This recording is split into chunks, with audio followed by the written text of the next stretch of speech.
함께 예배함이 기쁨입니다. 코로나로 인해서 또 우리가 얻은 최고의 가치와 유익이 있다면 예배의 소중함이 아닐까 싶어요. 여러분들과 함께 오늘도 또 예배 드릴 수 있음이 저에게도 큰 기쁨입니다. 아울러 오늘도 예배를 통해서 하나님이 예비하신 특별한 은혜가 있을 것인데 또 전심으로 하나님을 바라보는 우리 예배자들에게 하나님이 그 은혜를 베풀어 주시기를 예수의 이름으로 축원합니다. 길 가다가 중학생, 고등학생 정도 되는 친구들이 담배를 피는 장면을 종종 목격합니다. 여러분들도 자주 그런 장면들 목격하죠? 청소년들이 담배 피는 장면을 목격했을 때 여러분들은 어떻게 대처하십니까? 아마 대부분 분들이 요즘 10대들 무섭다고 해서 그냥 지나칠 겁니다. 저는 막 욕을 합니다. 싸가지 없는 것들. 부모들은 알고 있느냐? 너희들 학교는 어디냐? 물론 속으로요, 속으로. 저도 요즘 10대는 무서워요. 근데 여러분들도 아마 속으로는 다 네 집 자식인지 부모 속색이겠다 그런 마음 정도는 다 갖고 지나칠 거예요. 그런데 만약 길 가다가 담배 피우고 있는 그 10대들을 볼 때 순간 거기에 내 아들이 있고 내 손주 손녀들이 있다면 어떻게 반응할까요? 그때도 속으로 대충 욕하고 지나칠까요? 아마 그런 부모님이나 할아버지 할머니는 없을 거예요. 내 자녀나 내가 사랑하는 누군가가 있다면요 홍군형을 내주거나 아니면 집으로 불러서 특별 조치를 취하지 않겠습니까? 근데 하나님의 자녀들을 대하는 방식이 종종 이와 같으셔요. 뭔가 잘못된 선택을 하고 행동을 하고 잘못된 길을 걷게 되어졌을 때 그것을 고치지 않으면 앞으로도 정말 큰일 날 것 같다는 생각을 갖게 될 때 하나님은 우리를 사랑하시기 때문에 자녀이기 때문에 때로는 홍군형을 내주실 때도 있고 때로는 우리 각자의 상황의 충격요법에 맞추어서 특단의 조치를 내리실 때가 있더라는 것이죠. 오늘 함께 읽은 본문에는 그런 사건이 좀 기록되어 있습니다. 자, 야곱이 하나님의 은혜로 외삼촌 집에서 20년 동안 거하다가 일종의 이민 생활이죠. 이제 귀향의 기회를 갖게 되었습니다. 20년 만에 그리운 고향으로 돌아가는 야곱의 마음이 얼마나 기뻤을까요? 얼마나 설레었을까요? 그런데 오늘 성경을 보면은요, 귀향하는 야곱의 마음에 있었던 것은 기쁨과 설레임보다는요, 큰 두려움 하나였었다고 이야기를 합니다. 어떤 두려움인가 하면 20년 전에 자기가 사기치고 그렇게 화가 나 있는 형 에서를 마주해야 된다는 그 불편함과 두려움이 이 돌아가는 야곱의 마음에 여러분 크게 자리 잡았던 거예요. 그도 그럴 것이 돌아가는 길에 앞서 보냈던 한 종을 통해서 뜻밖의 소식을 듣습니다. 형 에서가 동생이 돌아온다는 소식을 듣고 400명의 군사를 이끌고 지금 마중 나오고 있다는 거예요. 느낌이 오지 않습니까? 400명의 군사를 이끌고 마중 나오는 에서의 의도가 무엇일까요? 환영, 귀향, 퍼레이드를 즐기기 위함일까요? 아니죠.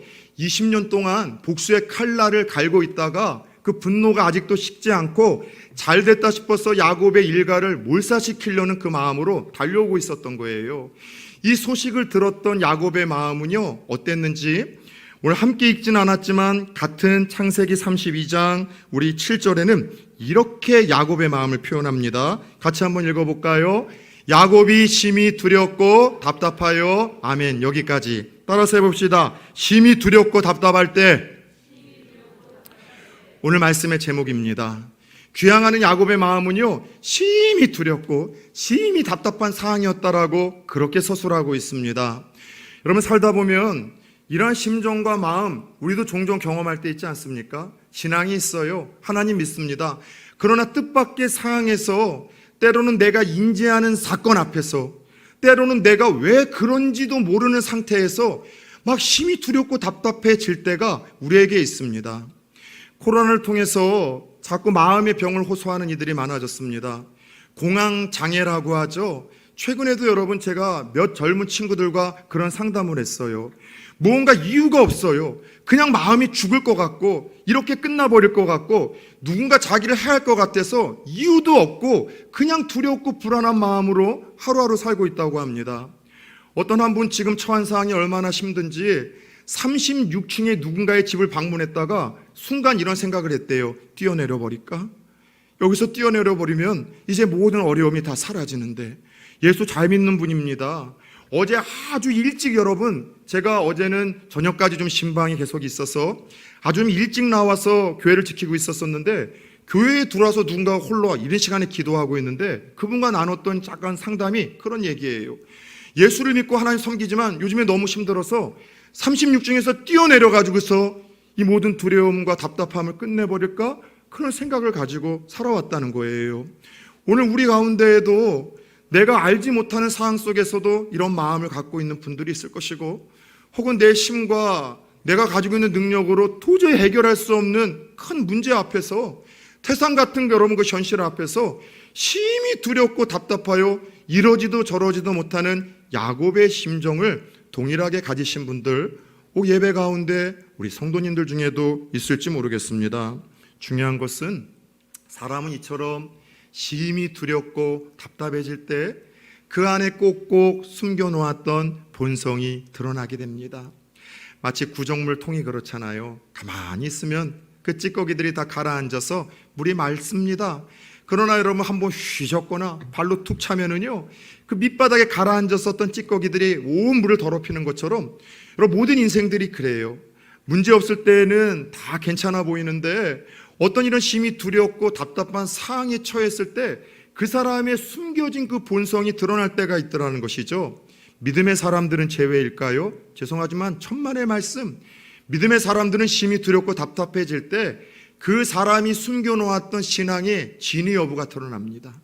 그 믿음이 진짜였는지 그렇지 않았는지, 그 믿음이 정말 얼마나 성숙한지 또 그렇지 않은지, 그 큰 위기와 문제 앞에서 여러분들 신앙의 진위 여부와 성숙 여부, 여러분 사람의 본성이 다 드러나더라는 것이죠. 오늘 야곱이 그랬어요. 이전에 하나님의 음성도 들었었고 하나님의 은혜와 축복으로 여기까지 살아왔다는 신앙의 고백과 간증도 아내들에게 남겼지만, 지금 형 에서 앞에서 생명의 위협을 느끼는 이 두려움 앞에서 야곱이 보였던 반응은요, 그의 본성이었었습니다. 머리를 쓰고 그의 여러분들 지혜를 의지하고 장기를 통해서 또 이 위기를 모면하려고 하는 이 야곱의 모습이 적나라하게 여러분 기록되어 있다는 것이죠. 막 뇌물을 보내요. 게다가 자기의 가족들을 인간 방패를 삼아서 새 부대로 잘라가지고 보내서 형이 어떻게 반응하는가를 보고서 자기는 다음 상황에 여러분들 살 길을 마련하려는 이 야곱의 모습이 그대로 기록되어 있어요. 결국 하나님은 이런 야곱을 손대기로 결심을 하셨습니다. 이런 야곱을 하나님께서는요, 무언가 특단의 조치를 취해야 되겠다는 확고한 생각을 가지신 거예요. 우리는 알고 있습니다. 이러한 사건을 통해서도 결국에는 하나님이 야곱의 손을 붙들어 주셨고, 결국에는 그를 축복하셨고, 결국에는 그에게 은혜를 베푸셨다는 것은 알고 있지만, 이러한 상황 속에서 이러한 야곱의 본성과 신앙의 미성숙함을 보셨던 하나님은요, 특단의 조치를 취하셨어요. 과정 속에서 더 이상 방치했다가는 큰일 나겠구나, 믿음의 족장으로서 내가 선택한 하나님의 사람으로서 무언가 큰 문제가 일어나겠다 싶어서 하나님이 이 큰 두려움과 답답함에 빠진 이 과정을 통해서 야곱을 손대 그를 빚어가기 시작을 하시더라는 것이죠. 그렇다면 오늘 심히 두렵고 답답한 상황에 처한 야곱에게 하나님은 어떤 특단의 조치를 취하셨을까요? 하나님이 그에게 취한 특단의 조치를 통해서 오늘 나에게 두렵고 답답한 상황에 처해졌을 때 하나님이 내게 무엇을 원하시고 어떠한 삶과 믿음을 원하시는지를 우리는 들여다볼 수가 있습니다. 첫 번째, 하나님은 이 심한 두려움과 위기에 처한 이에게 보이셨던 특단의 조치는 그를 홀로 있게 만드셨어요. 쉽게 말해서 고립시키셨습니다. 이게 오늘 본문 22절과 24절의 이야기예요. 형의 마음을 풀기 위해서 가축들을 먼저 앞서 보냅니다. 그 다음에 자기의 가족들을 두 떼로 나눠서 보냅니다. 그리고 자기는 쫓아갔던 것이 아니라 강가에 홀로 남아서 외로운 밤, 고독의 밤을 맞이하기 시작을 합니다. 그러나 결과적으로 그가 두렵고 답답해서, 그리고 여러분 비겁한 이 처사로 홀로 있게 되었던 이 밤, 이 시간은요, 결과적으로는 하나님을 만난 시간이 되었습니다. 하나님을 체험한 시간이 되었습니다. 여러분, 이전에 야곱은 하나님을 직접 만나지는 못했어요. 꿈과 환상을 통해서 만났었고 사건을 통해서 간접적으로 경험을 했지만, 직접적으로 하나님을 몸으로 느끼고 인격으로 느끼고 삶으로 경험한 시간은요, 심히 두렵고 답답한 상황 속에서 홀로 여러분 고독의 시간들을 가졌을 때 여러분 그에게 찾아왔다는 것이죠. 이런 이유로 하나님께서는 하나님의 자녀들에게 외로운 시간, 고독의 시간들을 허용하시는지도 모르겠습니다. 환경적으로 우리를 코너에 몰아넣으셔요. 철저하게 우리 홀로 고독한 시간을 가지라고. 정서적으로 내 곁에 있는 누군가가 하나둘 자꾸 내 곁을 떠나서 우리를 홀로 있는 시간들에 여러분 우리를 처하게 하실 때가 있습니다. 여러분 혹시 우리 가운데 환경적으로 정서적으로 요즘 외로운 시간들, 고독의 시간들, 혹은 홀로 있는 시간들을 경험하시는 분들이 있으십니까? 어쩌면 하나님이 우리에게 그런 시간들을 허락하실 수도 있어요. 왜요? 사람은 홀로 있어야 정직해져요. 비로소 자기 자신 앞에서 홀로 있는 그 외로움의 시간을 경험해야지만 사람은 괜찮은 척, 여러분 문제 없는 척, 센 척하지 아니하고 하나님 앞에서 우리의 존재감을 다 드러내며 하나님에게 집중하기 시작하는 거예요. 여러분 홀로 아무도 없는 예배당에 나와 예배를 홀로 드려보거나 기도해 보신 분들이 있으십니까? 특별한 고립의 시간에 하나님이 주시는 어루만져 주시는 은혜가 있어요. 함께 예배드리고 함께 기도하면서 주시는 은혜와 감격도 있지만 그럴 때는 자꾸 다른 사람을 의식해요. 다른 사람이 내 기도 들으면 어떡하지? 다른 사람이 내 모습을 보면서 어떻게 평가를 할까? 그러나 홀로 있는 시간은 오롯이 하나님에게만 집중을 하는 거예요. 나 자신을 센 척, 거룩한 척, 의로운 척, 문제없는 척, 다른 사람 의식하며 포장할 필요도 없이 그냥 있는 모습 그대로 하나님 앞에 직면하게 되고 내게 주어진 그 문제가 어떤 이유로 왔는지를 여러분 뒤돌아볼 수 있는 객관적인 시간과 눈을 갖게 만들고 더 나아가 하나님만 바라보고 의지할 수 있는 시간들이 홀로 있는 시간들 아니냐는 것이죠. 이런 이유 때문에 하나님은 내가 의지했던 것들을 하나둘 떠나게 하실 때가 있어요. 또 내가 사랑했던 이들이 하나둘 내 곁을 떠나가게 하셔서 정서적으로 홀로 있는 시간을 보내게 하실 때가 있다는 것이죠. 사랑 여러분, 요즘에 외로운 시간들을 갖고 있으십니까? 정서적으로 고독의 시간을 갖고 있으십니까? 여러분 쓸쓸하죠? 외롭죠? 때로는 고통스럽죠? 그러나 기억하십시오. 이 시간은 성도들에게 즐겨야 될 시간입니다. 이 시간은 기대해야 될 시간입니다. 왜요? 하나님이 비로소 내게 오시는 시간, 비로소 1대1로 만나자라고 우리를 초청하시는 시간, 비로소 하나님이 나에게 찾아와 만나주시는 그런 특별한 시간이 야곱처럼 될 수 있기 때문이라는 것이죠. 예, 그래요. 심히 두렵고 답답하던 그 야곱에게 하나님이 허락하셨던 특단의 조치는 그를 홀로 있게 하셨고, 특별히 두려움과 답답함 속에서 어찌할 바를 모를 때 우리들에게 원하시는 하나님의 마음은요, 우리가 하나님 앞에서 직면하기를 원합니다. 있는 모습 그대로 센 척하지 말고, 괜찮은 척하지 말고, 거룩한 척하지 말고 하나님 앞에 나와 하나님을 바라보는 시간을 갖게 하시더라는 것이죠. 두 번째, 오늘 야곱을 향한 특단의 조치는요, 하나님이 그에게 씨름을 거셨습니다. 하나님과 씨름하는 시간을 허락하셨습니다. 자, 야곱은 가축, 재산 다 떠나보내고 그 홀로 있는 밤에 갑자기 누군가 찾아와 자기에게 싸움을 걸어왔습니다. 성경에서는 주로 씨름이라고 이야기를 하지만 우리가 생각하는 그런 씨름이 아니에요. 쉽게 말하자면 UFC의 여러분 종합 격투기예요. 죽느냐 사느냐의 치열한 몸싸움이었습니다. 야곱의 입장에서는 홀로 있는 그 밤에, 아무것도 보이지 않는 칠흑 같은 밤에 누군가 갑자기 여러분 뛰어들어 자기를 붙들고서 죽일 동 살동 싸움을 걸어오니 그의 악바리 같은 근성과 투지를 발휘해서 여러분 치열하게 싸우기 시작을 합니다. 바로 근데 그 싸움을 걸어오신 이가 하나님이셨어요. 여러분들, 하나님이 야곱을 홀로 있게 두셨을 뿐만이 아니라 그에게 찾아와 씨름을 하게 허락을 하셨다. 이것은 따라서 해봅시다. 기도하게 하셨다.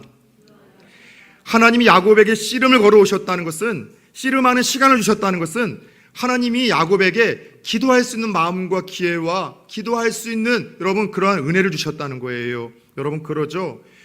답답하고 두려울 때, 외로울 때 적어도 하나님의 사람들이라면은요, 그 시간은 우리가 하나님을 찾는 시간이에요. 하나님을 바라보는 시간이죠. 기도하는 시간이죠. 우리가 외롭고 고독할 때 할 수 있는 것은 기도해요. 답답할 때 길이 보이지 않을 때 할 수 있는 것은 성도들이요, 기도해요.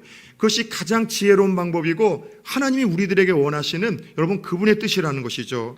그런데 참 재밌는 것은 마지막으로 하나님께서 야곱에게 취한 특단의 조치가 이렇게 싸움을 걸어오시고 야곱을 축복하셨던 것이 아니라 야곱의 환도뼈를 꺾는 시간을 허락하셨어요. 그를 주저앉는 절망과 아픔의 시간을 허락을 하셨다는 것이죠. 허벅지 관절, 다시 말하자면은요, 고관절을 부러뜨리신 거예요.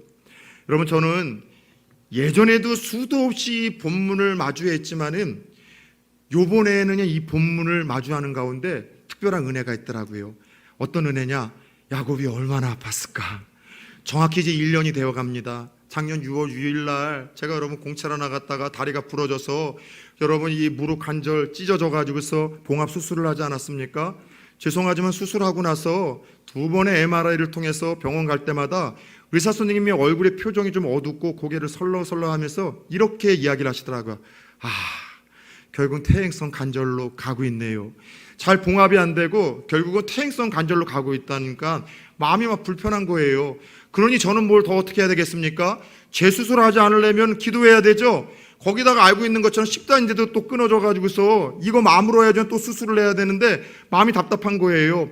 그때 무릎 관절이 부러져도요, 이게 사람답게 살지도 못하고 마음도 힘들고 또 무릎은 아프고 다리는 아프고 얼마나 고통스러운지 야곱이 얼마나 아팠을까? 그 고통이 막 고스란히 느껴지는 거예요.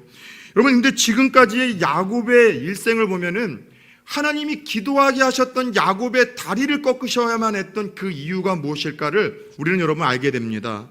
지금까지의 야곱은요, 정말 똑똑한 사람이에요. 탁월한 사람이에요. 근면의 사람입니다. 자기의 지혜와 노력과 자기의 장깨로 여러분 해결 안 된 일이 없었어요. 풀리지 않는 일들이 없었어요. 자신의 지혜로 형에게 장자권 뺏었죠. 정말 메소드급 연기로 아버지 속여가지고서요, 축복 받아냈죠. 특유의 근성과 특유의 투지를 발휘해서 여러분 아내들 빼앗았죠. 자녀들 낳았죠. 수많은 가축으로 거부가 되었죠. 사실 하나님의 은혜라고 고백도 하고 간증을 했지만 야곱은 하나님의 도움이 그렇게 필요 없었어요. 자기의 지혜, 은혜, 자기의 열심과 투지로 그동안 여러분 안 되는 일이 없이 만사형통하며 여기까지 달려온 것이 야곱의 인생이었었거든요. 상당히 똑똑한 사람입니다. 상당히 탁월한 사람이에요. 상당히 여러분 부지런한 사람입니다. 그런데 어찌 보면은 세상의 관점으로 보자면은 모든 조건을 가지고 태어난 이 야곱이 여러분들 하나님이 보실 때 믿음의 족장으로 쓰임받고 하나님의 귀한 역사를 이루어가는 통로로 쓰임을 받고 진정한 하나님의 축복의 계승자가 되는 일에 있어서 이런 야곱의 똑똑함과 탁월함과 이런 부지런함이 가장 큰 문제와 걸림돌이 되었다는 사실을 알고 계십니까? 모든 문제, 모든 위기를 자기의 특유의 그 센스와 근성과 투지로 얼마든지 해결해 오다 보니 사실 야곱에게는 하나님이 그렇게 필요치 않은 존재였어요. 야곱에게는 하나님이 그렇게 필요하지 않았어요. 왜냐하면 하나님을 필요로 한다고 늘 입술로는 고백했지만 자기 치혜로 여기까지 살아왔거든요. 거기다가 못 살았으면 말도 안 해요. 잘 됐잖아요.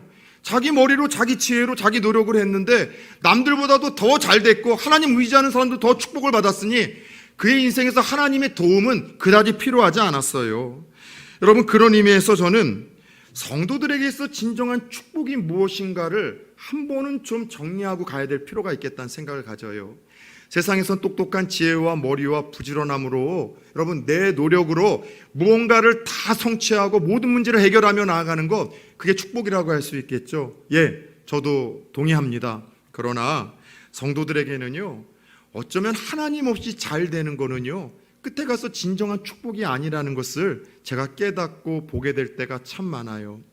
하나님 없어도 기도하지 않아도 예배 드리면서 일하지 않아도 내가 하나님을 그렇게 절대적으로 신뢰하거나 의지하지 않고 그냥 열심을 세상처럼 내도 남들보다 탁월한 어떤 근면성이나 또 센스나 감각이나 그런 인간관계나 어떤 처사술에 대해서 탁월한 사람들은요, 잘 헤쳐나가요. 그런데 결국은요, 희한하게도 그렇게 하나님 없이 신앙과 맞바꿔서 받은 그 축복이 결정적으로 그가 한 방에 넘어지는 일에 있어서, 신앙을 잃어버리는 일에 있어서, 하나님으로부터 멀어지는 일에 있어서 그게 걸림돌이 되고 그게 장애물이 되는 경우들을 참 많이 보게 됐다는 것이죠. 근데 어떤 사람들은 하나님 없이 살아가다가 망하는 거예요. 근데 그것 때문에 하나님을 만나게 되고, 그것 때문에 영혼의 구원을 경험하게 되고, 그것 때문에 노후의 문제는 있지만 사후 문제가 해결되는 거예요. 여러분, 성도들은 노후를 준비하기보다는 사후를 준비해야 될 사람들입니다. 기껏해야 노후는 여러분 30년, 많이 살아야 40년인데 영원한 그 사후도 준비하지 않고서 노년 준비에 혈안이 되어 있어요. 이건 성도들의 모습은 아니라 생각 같지 않습니까?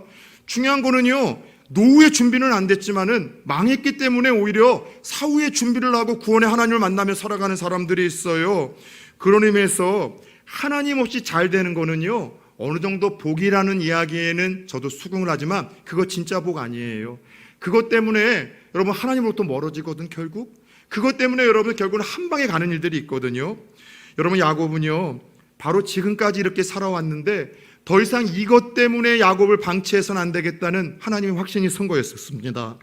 그래서 에서가 쫓아오는 위기 속에서 또 똑같은 방법으로 머리와 지혜로 이 문제를 해결하는 야곱을 보면서 하나님은 충격받은 거예요. 야곱의 작전을 한번 지금서부터 들여다봅시다. 얼마나 그가 치밀한 사람인지. 첫 번째 작전, 뇌물로 형 마음 돌이키기. 그가 그동안 쌓아왔던 그 예물, 가축들을 어마무지하게 형에게 먼저 보냅니다. 지금의 돈으로 환산하자면 몇 억이라고 할 수 있어요. 여러분, 뇌물과 선물로 화난 사람의 마음을 누그러뜨리는, 역시 야곱은요 센스가 있어요. 탁월해요. 누군가의 마음을 여러분 누그러뜨리고 돌이키는 것, 여러분 선물만큼 좋은 것이 어디 있습니까? 우리 남편분들 잘 들으세요. 결혼하는 우리 남자 형제들 잘 들으세요. 아내나 여자친구가 여러분 삐끼거나 화가 났을 때 풀 수 있는 제일 좋은 방법은요, 백화점에 데리고 가서 옷 한벌 사주십시오. 여러분, 아내들 공감 안 하십니까? 안 하십니까? 그러면 안 하면 저만 또 쓰레기 되는 거고요. 예, 저희가 정말 선물과 뇌물을 통해서 화난 사람들의 마음을 누그러뜨리는 거, 이건 센스예요. 감각이에요. 두 번째 야곱의 치밀한 작전이 뭔지 아십니까? 세상에 자기 가족을 인간 방패로 삼아요. 덜 사랑하는 첫째 아내 레아와 그 아들들을 먼저 무리지어서 보내고, 두 번째는 조금 차이를 두고 자기가 더 사랑하는 나엘과 그른에서 낳은 아들들은 무리지어서 보냅니다. 왜요? 그 에서가 가축받지 않고 자기 아내와 형제들에게도 여러분들 그냥 이 보복을 하게 되면은요, 그 상황 보며 최종적으로 자기는 어떻게 하려고요? 1차 작전도 실패하고 2차 작전도 실패하면 자기 혼자라도 주랭랑 치려고 그렇게 치사하게 치밀하게 지금 작전을 세워놓고 다 떠나보내고 혼자 남아있었던 거예요. 이게 믿음의 사람이 해야 될 일입니까? 이게 성도가 여러분 취해야 될 위기와 두려움과 답답한 속에서 여러분 처리해야 될 이게 자세입니까? 야곱은 그대로 이렇게 하게 되더라는 것이죠. 결국 하나님은요 확신이 섰어요. 야곱 축복하려면, 믿음의 족장으로 삼으려면, 진정한 영적 계승자가 되기 위해서는 이래서는 안 되겠다. 그래서 하나님이 하셨던 것은 야곱의 이 허벅지 뼈를 치신 거예요. 왜요? 그를 주저앉게 만드신 거예요. 도망가려고 하는 모든 작전을 다 물거품으로 만드신 것이죠. 도망가지 못하도록 인간의 계획을 무너뜨리신 겁니다. 그가 얼마나 무능하고 이제는 다 끝났다라고 고백할 수밖에 없는 형편없는 존재인지 한계를 경험하게 하신 거예요. 허벅지 뼈가 부러졌습니다. 주저앉고 신음하고 나서야 야곱은 이렇게 26절에서 고백을 합니다. 26절의 고백을 봅시다. 그가 이르되 날이 새려니와 나로 가게 하라. 야곱이 이르되 당신이 내게 축복하지 아니하면 가게 하지 아니하겠나이다. 무슨 말이에요? 허벅지 뼈가 부러지고 주저앉고 나서야 이제는 하나님만 붙들어요. 하나님 아니면 저 다 끝났어요. 하나님 아니면은 방법이 없어요. 하나님 아니면 길이 없어요. 하나님 이 문제 해결해 주지 않고 축복해 주지 않으면 하나님 절대로 못 갑니다. 단 한 번이라도 내가 가지고 있는 문제 때문에 야곱처럼 간절히 하나님의 옷자락을 붙들고 밤을 새워보신 적 있으십니까? 야곱 때문에 다른 방법은 다 끝났습니다. 길이 없습니다. 그렇게 절실하게 하나님의 구원을 한 번이라도 구해본 적이 있으십니까? 여러분들, 절실한 기도는 누가 할 수 있습니까? 밤을 새서 드리는 기도, 우리 믿음의 선조들처럼 끝장을 볼 때까지 드리는 기도, 몇 날 며칠 생명을 걸고 드리는 금식의 기도, 간절한 구구절절한 신앙생활은 누가 할 수 있습니까? 다른 것 아니에요. 하나님, 다 끝났습니다. 내 이름으로는 아무것도 못하겠어요. 여러분, 인생의 허벅지뼈가 부러지고 주저앉아 본 자들만이 밤샘 기도, 생명을 건 기도, 하나님 없으면 안 된다라는 이 간절한 기도를 드릴 수 있어요. 뼈가 부러지고 주저앉게 되면, 절망을 경험하면 그제서야 구원의 하나님을 바라보게 됩니다. 예수님도 말씀하셨죠. 심령이 가난한 자는 복이 있나니 저희가 하나님의 자녀가 될 것이라. 구원은 누가 받아요? 하나님, 내 노력으로, 내 선행으로, 내 열심으로 털끝만한 죄 문제 하나도 저는 해결할 수 없을 만큼 무능해요. 하나님, 내 영생 사후의 문제에 대해서 저는 하나님 길이 없고 방법이 없고 예수님밖에 없습니다. 심령이 가난한 자가 하나님의 자녀가 된대요. 심령이 가난하다는 이야기는 여러분, 뱅크업, 영적인 파산을 이야기합니다. 절망의 상태에서 길이 없고 다 끝났다고 생각하는 상태에서 그때 예수 그리스도를 바라보고 십자가를 붙드는 자에게 구원의 은혜가 있다는 거예요.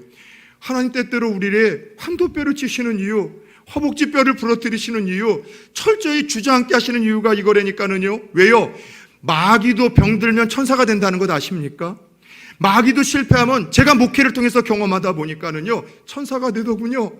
그래서 때때로 하나님은 심히 두렵고 답답한 우리들을 하나님 앞에 존전에 홀로 세우시고 기도하게 하시지만 우리의 기도에 따라 즉시로 응답하시거나 문제를 해결하지 아니하시고 상상도 못했던 허벅지뼈를 부러뜨리시고 주저앉아 신음하게 하실 때가 이와 같이 있더라는 것이죠. 그런데 이때가 정말 중요한 거예요.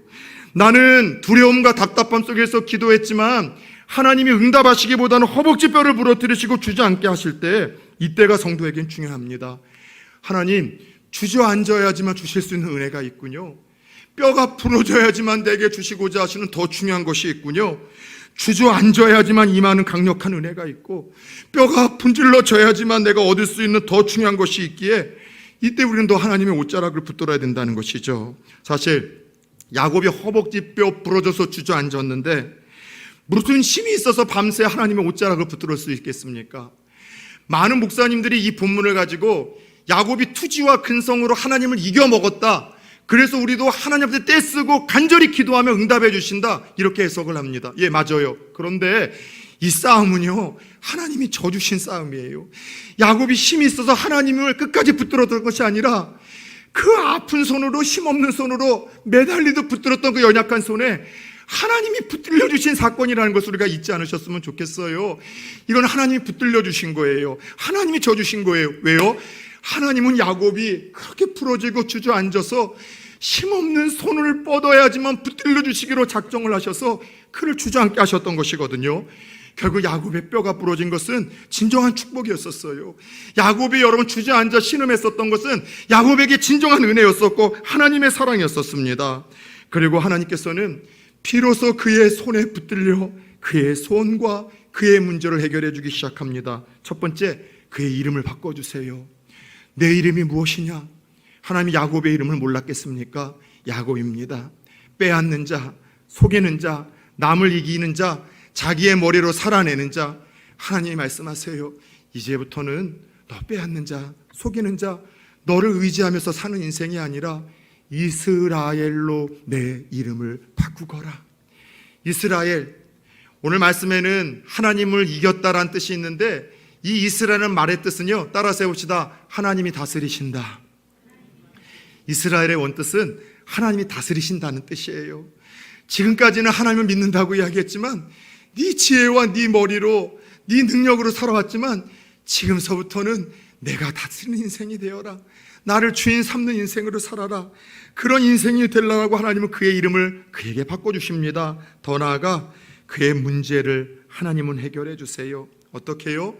야곱의 마음의 변화를 일으키십니다.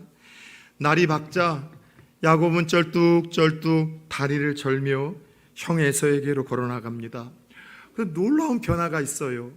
이전에는 형 에서가 두려워서 자기의 가족들까지도 방패막이로 삼아 먼저 떠나보냈는데 하나님 만나고 나서 뼈가 부러지고 주저앉고 나서 그 형을 만나러 가는 대열 맨 앞에 야곱이 다시 서서 가족을 이끌기 시작합니다. 뭘 의미해요? 힘이 두렵고 답답한 마음에 하나님이 담대함을 주신 거예요. 그 마음에 평안함을 주신 거예요. 여러분, 그래요. 예수를 믿고 하나님 만나면서 얻는 최고의 축복 중에 하나는 마음의 평안 아닙니까? 기쁨 아닙니까? 담대 아닙니까? 현실과 문제는 그대로 야곱도 아직 해결되지 않았어요. 형에서는 계속해서 칼 들고 쫓아오고 있습니다. 그런데 그것 때문에 힘이 들었고 답답해서 다 죽으려고 했는데 하나님이 담대한 마음을 주셨어요. 평안한 마음을 주셨어요. 그것뿐만이 아니죠. 때마침 쩔뚝거리며 걸어오는 동생의 초라한 모습을 보게 된 에서가 바뀌기 시작합니다. 20년 동안 복수의 칼날을 간 사람이에요. 20년 동안 동생을 죽이겠다고 작정을 하고 400명의 군사를 이끌고 몰살을 시키려고 오던 그 에서의 마음이 갑자기 누그러져서 동생을 향해서 불쌍한 마음을 갖게 하고 연민의 정을 느끼게 하고 그의 목을 끌어안고서 여러분 울면서 해우하는 말도 안 되는 기적이 일어났어요. 하나님이 그 원수의 마음까지도 해결해 주신 것이죠. 여러분, 인생의 모든 문제는요, 하나님과의 만남을 통해서 해결이 되어집니다. 우리 삶에 찾아오는 모든 문제는요, 하나님을 만남으로 해결이 되어진다니까요. 하나님 만나면은요, 내가 변화가 되어져요. 내가 변화가 되잖아요. 내 문제였던 아내가 변하고요. 여러분, 내 자녀가 변하고요. 환경이 변한 거예요. 아내가 문제 아니라니까요. 내가 문제인데 그걸 보지 못하는 거예요. 남편이 문제가 아니라니까요. 내가 문제예요. 내가 하나님 만나면은요, 내가 변하면은요, 내 환경이 변화되어지고 하나님이 역사하기를 시작해요. 아마도 비로소 이제서야 야곱은 그렇게 하나님 앞에 고백을 했을 거예요. 하나님, 억수로 아픕니다. 겁나게 고통스럽습니다. 그런데 하나님, 저 잘 때리셨어요. 잘 부러뜨리셨어요. 그래서 하나님 만나주셔서 감사하고, 하나님 마음의 담대함과 평안함에 이 은혜를 주셔서 감사하고, 저 변화시켜 주셔서 감사하고, 하나님 모든 문제가 20년 동안 제 응어리 앓듯 하나님 마음에 있었던 문제를 뽑아내 주셔서 감사하다라고 주저앉게 하시며 임했던 그 하나님의 은혜를 향하여 뼈를 부러뜨리시면서 그때만 얻을 수 있는 하나님의 은혜에 대해서 야곱이 찬양하며 그 길을 걸어가지 않았을까요? 사랑하는 여러분, 하나님을 만날 수 있기를 축원합니다. 심히 두렵습니까? 심히 답답합니까? 여러분, 죽을 것 같습니까? 홀로 있는 시간을 하나님 앞에서 가지세요. 센 척, 괜찮은 척, 문제 있는 척 하지 마시고 홀로 그 시간을 가지세요. 하나님이 기도하는 시간들을 주실 거예요. 그런데 기도하실 때 내가 원하는 방식과 은혜가 아니라 어떤 때는 더 상황을 어렵게 만드실 거예요. 어떤 때는 더 문제를 복잡하게 만드실 거예요. 환도뼈를 부러뜨리시고 우리를 주저앉게 하는 시간이죠. 근데 거기에는 하나님의 섭리가 있어요. 하나님의 사랑이 있어요. 주저앉아야지만 만날 수 있는 하나님이 있고, 풀어줘야지만 경험할 수 있는 하나님의 은혜가 있기에 아픈 마음으로 하나님께서 그런 시간들을 허용하시더라는 것이죠.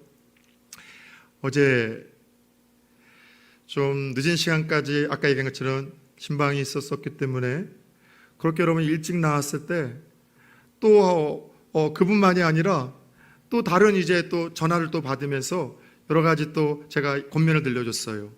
사실 한 2달 전에 한 청년이 저에게 오래된 제자가 좀 찾아왔습니다. 찾아온 목적은 좋은 목적이에요.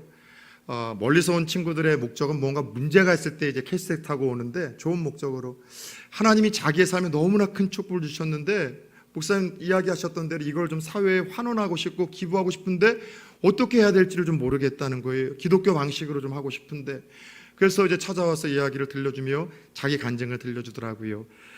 대학도 가지 않고 그냥 일을 하기 시작해. 이 친구가 되게 조금 이제 일찌감치 좀 담배도 피고 깔랑깔랑 됐지만 늘 예배도 열심히 드리고 부모님들의 이제 열심히 신앙생활하는 분들이라 교회는 빠지지 않고 나오는 아이였는데 근데 밉지가 않은 친구. 늘 밝아요. 친구들도 항상 전도 축제하면 20-30명을 끌고 와요. 근데 다 막 헐랭이 바지 입고 머리는 이렇게 해가지고서 막 찍찍 막 침 뱉는 애들, 이런 애들만 데리고 오는 거예요. 사회성이 되게 좋은 아이죠. 그래서 이 아이가 이 야식업을 다 당차게 준비를 했는데 아버지 어머니가 아주 큰 시장에서 큰 이제 장사를 해서 아들이 하나라 그거 이어받으라고 하는데도 이 부모님들 그 고집을 꺾고 홀로 나가서 창업을 한 거예요. 그런데 이 아이의 투지와 이런 사회성과 이 열심으로 말도 안 되게 막 초반에 축복을 받은 거예요. 그래서 자기 매장을 이 20대 초중반에 3개로까지 늘린 거예요. 그리고 또 욕심을 내가지고서 딴 일을 하다 보니까 하는 얘기가 돈이 있으니까 참 즐길 수 있는 일들이 많더라는 것이죠. 그러다 보니 어쩔 수 없이 신앙이 멀어지고 하나님과의 관계가 무너지고 돈이 있으니까 놀 수 있는 분들이 많아지고 레벨들이 달라지더라는 거예요. 그러다 이런저런 일들하고 어깨에 힘주고 다니다가 또 다른 일에 무언가 속아서 사기당해서 큰 일을 투자했다가 조직폭력배와 관련된 일에 연루가 돼서 사기도 당하고 오히려 정신적으로 얼마나 피폐해졌는지 그것 때문에 우울증이 찾아오고 공황장애가 찾아와서 약을 먹기 시작을 했다는 거예요. 몇 번을 죽을까라는 생각 속에서 사람을 못 믿겠다라는 것이죠. 그런 가운데 이 아이가 잡았던 것은 하나님의 손이었었어요. 살고 싶어서 죽고 싶다는 마음 깊은 곳에서도 살아야 된다는 하나님 음성이 들렸는지 그 가운데 기어서 하나님 옷자락을 붙든 거예요. 그리고 하나님 한 번만 더 회복시켜 주시면 하나님의 은혜를 위해서 제가 살아가겠습니다. 하나님이 이 아이를 다시 축복해 주기 시작을 하셨고 20대 이제 조금 후반으로 가는데 월 매출이 얼마 되냐 물어봤더니만 죄송합니다. 뭐 특별한 또 은혜이죠. 월 매출이 20대 후반인데 6천만 원씩 받는다는 거예요. 근데 돈이 또 들어오니까 목사님 이걸 어떻게 써야 될지 모르겠는데 그래서 기부에 대해서 논의를 한 거죠. 제가 1억은 목사님 주고 속으로 이런 생각이 있었어. 제가 그러면 안 되잖아요. 그래서 이러한 방식 요즘에는 기독교 이름으로 교회로도 돕는 일들이 많이 막혔는데 이런 방식으로 네가 쓰면 좋을 것 같은데 근데 중요한 것은 하나님 붙들어야지 산다는 하나님 없이는 살 수 없다는 그 마음 가지고 네가 평생을 살아가라고 제가 축복을 했어요. 사랑하는 여러분, 혹시 우리가 하나님 앞에서 답답하고 두려운 가운데 기도했지만 오히려 뼈를 꺾으셨습니까? 주저앉았습니까? 그때 임하는 은혜가 있게 하나님 허락하신 거예요. 그러나 비로소 그때라도 이제 하나님 내가 야곱으로 살지 않겠습니다. 하나님 믿는다고 하지만 하나님을 그동안 이용하면서 내 머리 힘과 지혜로 살았는데 하나님 다 끝났어요. 방법이 없어요. 하나님 나 좀 도와주세요. 하나님 앞에 손을 뻗으면 하나님이 연약하게 뻗는 우리의 손에 똑같이 붙들려 주실 줄 믿습니다. 만나 주실 것입니다. 하나님 만남으로 나를 먼저 변화시키실 것이고 하나님께서 내 주위에 있는 모든 문제를 야곱에게 그러셨던 것처럼 은혜의 손길로 다듬어 가시며 해결해 주실 텐데 오늘 야복 강가에서 심히 두렵고 외롭고 답답한 밤 하나님을 만나 분이엘의 아침을 맞이했던 야곱의 은혜가 저와 여러분들에게도 동일하게 주어질 수 있기를 주 예수 그리스도의 이름으로 축원합니다.